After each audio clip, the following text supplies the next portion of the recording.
I had to show y'all this. You can get these eggs, like there's a Sorry store, like almost at the top of my driveway.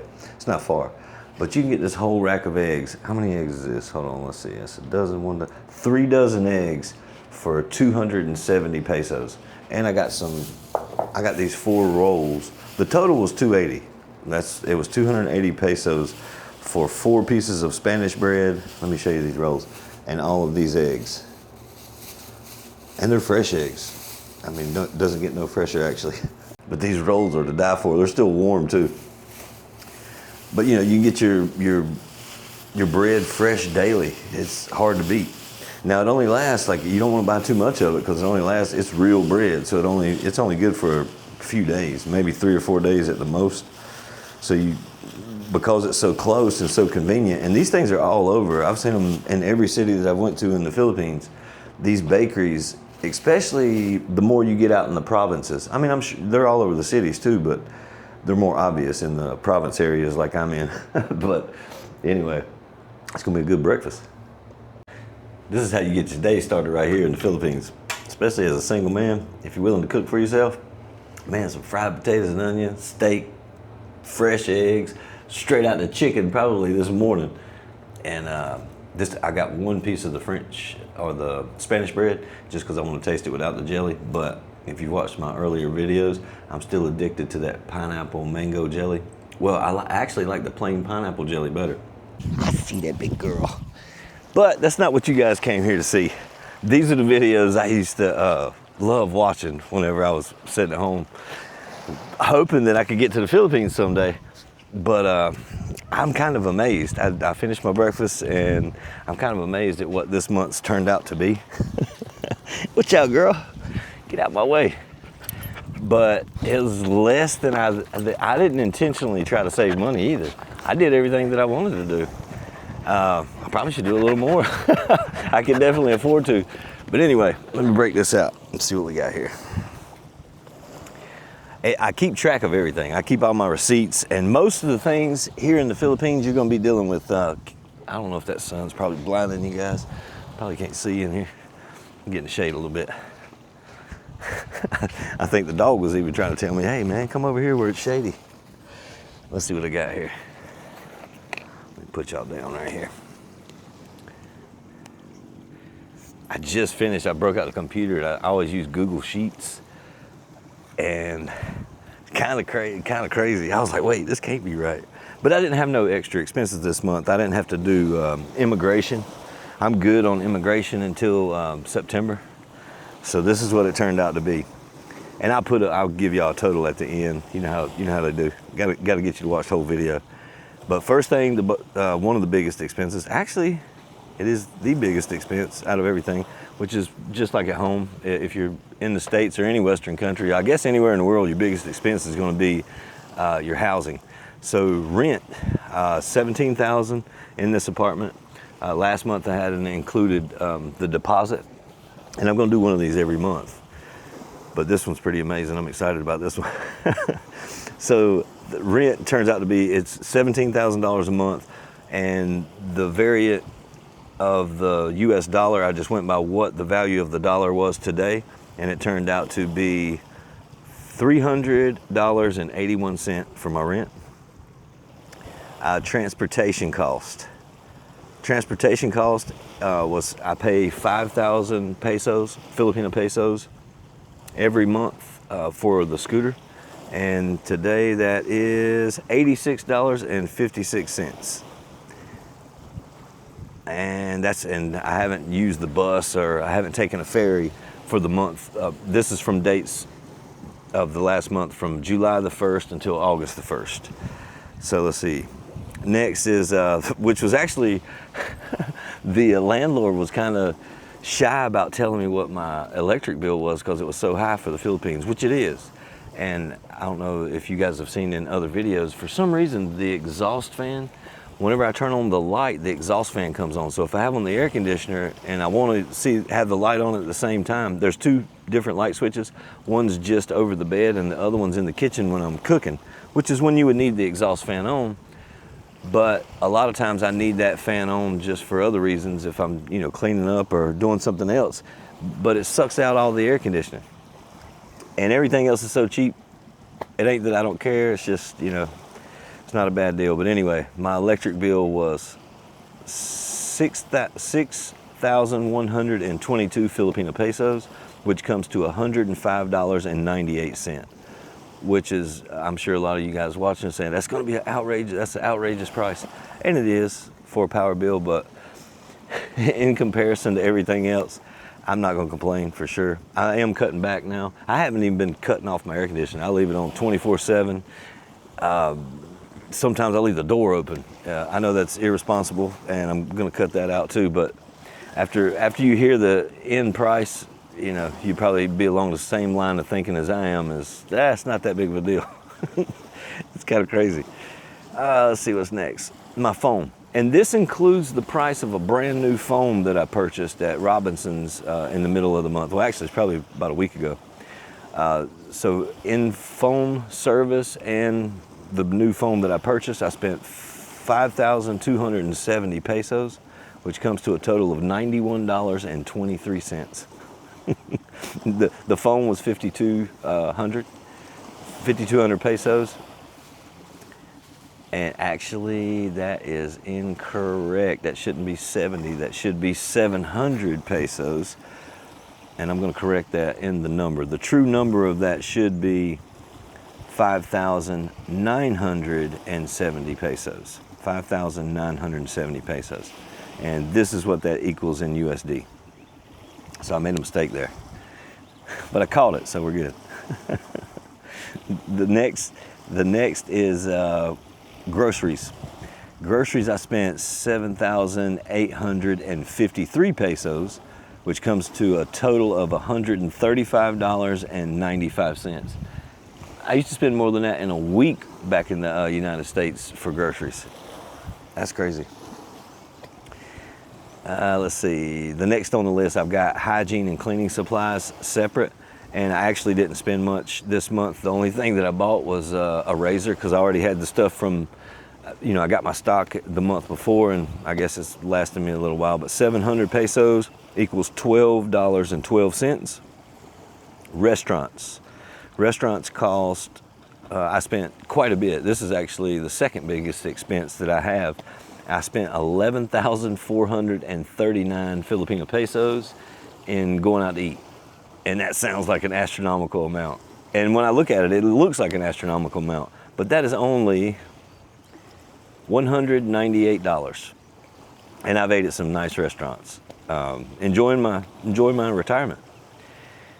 Gifts and tips. This is where I put, like, when you go to a lot of restaurants and a lot of, basically anywhere you go, and you're going to need to park your motorbike somewhere downtown, there's usually parking attendants there, and I'm sure you've seen, if you've watched my channel before, you'll see them in the videos.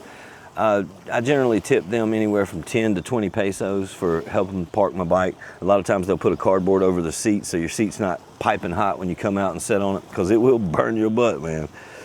But I throw that in there, and tips for restaurants are included in that as well, which that's 500 pesos is all I spent, and that's $8.66.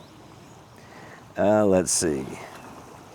Entertainment, the only thing that I've spent was part of the snorkeling adventure, swimming with the turtles over there, was 2,000 pesos. That included 2 boat rides and snorkeling gear. Well, no, I brought the gear, but the snorkeling guide and taking us out there and stuff, that was only 2,000 pesos.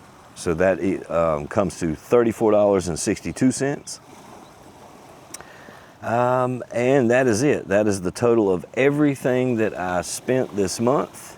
And I'm going to adjust the price. What I have down here, the only thing that's missing from the list that I'm looking at the moment is 700 pesos that I did not add in for the phone service, because I got a SIM card for this phone that I already had, and I added load to this phone, and I also got the new phone with the SIM card and added load to it, and the total of both of those was 700 pesos.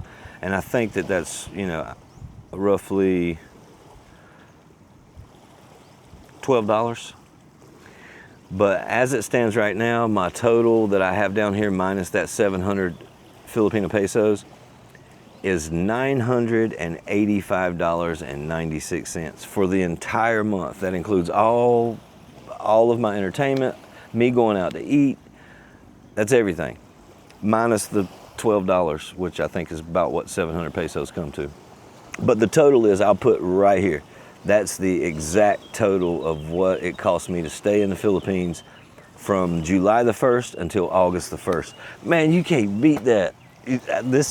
If you've watched my videos, if you ever wonder why, man, Joe's always smiling and so excited. Not only am I living in paradise, I'm literally doing it for less than $1,000 a month. And my budget, you can see my budget. I try to keep it within that $1940 each month. And as you can see right now, I'm saving money. I'm almost saving $1,000 a month at my current level of expenditures. Now, granted, this is a lower cost month just because I didn't have to renew anything. My driver's license is actually in that list, and I didn't even mention that, I don't think. But it's still, the total's still the same, but I forgot to mention in there, yeah, license, I spent $695 getting my Filipino driver's license, but that's included to the price. That's included in the price. I skipped over it whenever I did my entertainment costs. I got my glasses on my head and didn't even put them on. I skipped the line. But either way, the total is under $1,000. You know, that's hard to beat. And for the location that I'm at, I'm on the beach with a pool. Now, granted, I'm in a studio apartment, but look at the grounds. I mean, just look at what I'm getting for the 17,000 pesos. What's going on, fellas? Y'all got the right idea. You got your shirt on backwards, though. Why you say that? Just testing you. Hey, I wouldn't be surprised if I did. But you can't beat this, man. Got fellas to hang out with, English speakers. Everybody here is from the West, everybody that lives here. And everybody speaks English. But then that's a pro, because sometimes it helps to have a conversation every now and again. Makes you get a little taste of home. But you can do it. If anybody's thinking or wondering if they can make it, I get questions in my emails all the time, every day actually. How much am I gonna need to retire there? I'm such and such years old.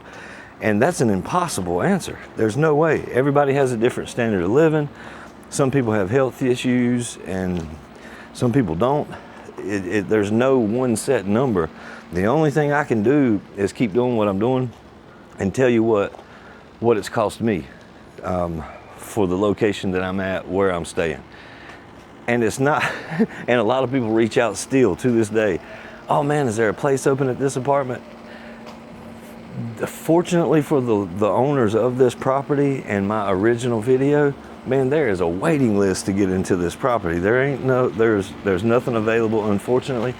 But like I tell everybody that I've answered the email that keeps asking that same question, there are hundreds, if not thousands, of these properties exactly like this. Some even nicer. I've seen some since I got this one, and I've signed a lease for a year. And since then, I've seen some houses like that are available with a swimming pool in the backyard and no neighbors, and they're like 2 and 3 bedroom houses for a similar price. Let me show y'all that fan real quick. This is the exhaust fan. Whenever I turn on the air conditioning, whenever I turn this light on, right here, that goes out. And then it comes back on if I turn it on. So it's sucking out the AC. That's why my power bill is so high. And the way that they wired it up, if you can look, the wire just runs along and goes straight to that light. So if I had some kind of switch where I could like take this wire down here and have a switch where I could turn it on and off, it wouldn't be such a big deal. My power bill would probably drop down to at least half, $50. But I'm not gonna complain. And hopefully this gives some of you guys an idea of what's possible. And this is just my personal budget. I don't have any medicines to buy, thank God. And this is it. I do eat well. I've got my cabinet stocked. Now, granted, my last month's bills were a little more expensive because you buy I got established on my spices and things like that. But you only pretty much buy those, maybe 2-3 times a year, and you're always adding to them if you cook like I do. But I keep stuff, not a whole lot, but I've got ribeyes and hamburger and, not a whole lot, but I go to the store regular, usually eat stuff fresh. And you can too. And you can do it for less than $1,000 a month. There's a lot of people that say that it's you can't do that. I'm doing it. And I haven't cut any corners. I haven't intentionally tried to save money. Now, this month I did not drink. I didn't drink. I probably drank a few beers. I might have drank 10 beers the entire month, but I didn't go out drinking. Sometimes that can get a little costly. But even if you go out for a night drinking, a good heavy drinking night, you're not going to spend more than $40. Unless you're drinking like top shelf liquor maybe. But other than that, you can blow it out here for a little bit of money if you so choose. But I'm getting a little older. If I have a good night drinking, it's going to take me 3 or 4 days to recover these days. But anyway, hopefully this guy gives you guys some ideas of what is possible. And let me know in the comments below. Please like and subscribe. And for now, I'm out.